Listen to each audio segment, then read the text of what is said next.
Customer select చేసుకున్న designs వస్తే ఒక్కొక్కసారి నాకే అసూయ కలుగుతుంది. ఇది హాల్లో బ్లైండ్. హాల్లో ఇటు ఏంటంటే పడమర సూర్యుడు అస్తమించేదాన్ని థీమ్ కావాలని చెప్పి ఈ పక్షులు, ఈ బోటు, ఈ వాటర్ కూడా మనం ఎంబోజింగ్ ఎఫెక్ట్ అయితే ఇచ్చాం. ఇదే హాల్లో లెఫ్ట్ సైడ్ ఫార్మర్ థీమ్ కావాలని చెప్పి ఒక ఎద్దుల బండి, చెట్లు వచ్చే థీమ్ సెలెక్ట్ చేసుకున్నారు. బెడ్రూమ్ లో కూడా బ్లైండ్ ఒకటి వేసాం, చూద్దాం.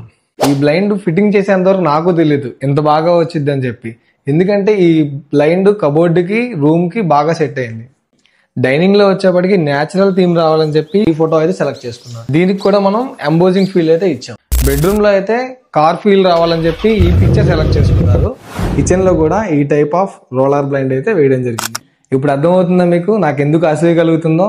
ఈ ఇంట్లో పెట్టిన ప్రతి బ్లైండ్ కూడా కస్టమర్ తన ఓన్ గా సెలెక్ట్ చేసుకుని నాకైతే ఇవ్వడం జరిగింది. ఒక విషయం ఏంటంటే కస్టమర్ నాకు 0 వర్క్ అయితే ఇచ్చారు. ఏంటంటే వాళ్ళే సెలెక్ట్ చేసుకుని వాళ్ళే నాకు ఎక్స్ప్లెయిన్ చేసి రిటర్న్ గా నాకే చెప్పడం జరిగింది. అందుకని ఈ వర్క్ అయితే చాలా సింపుల్ గా అయిపోయింది. మీ ఇంటికి కూడా ఇలాంటి బ్లైండ్స్ వేయించుకుందాం అనుకుంటున్నారా? అయితే సాయి ఇంటీరియర్స్ సంప్రదించండి. ఛానల్ ని ఫాలో చేయడం మర్చిపోకండి.